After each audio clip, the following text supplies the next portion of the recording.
ana desa Mlaten ndelok carane gawe cowek utawa cobek utawa layah.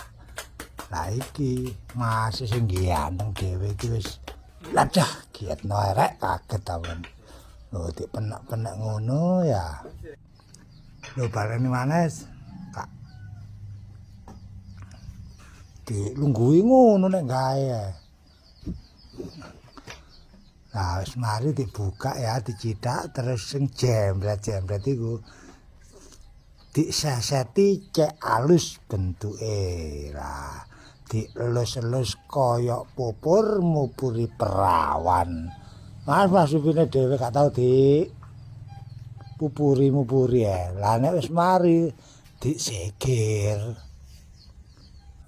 Lah, diseret-seret minggir cek kepanasan, cek cepet garing. Lah nek wis garing dideleke kene dulur iki nggone pawon kanggo ngobonge.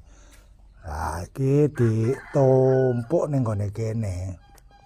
Nggone jobonge iki tumpuk kene terus diobong. Lah iki hasile wis mateng iki ya dulur ya. Ya wis ngene iki bentuke nek sing wis mateng.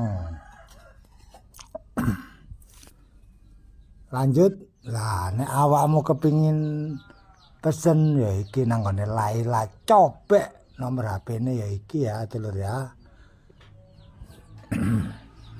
Nek wis kirim langsung kirim siap kirim.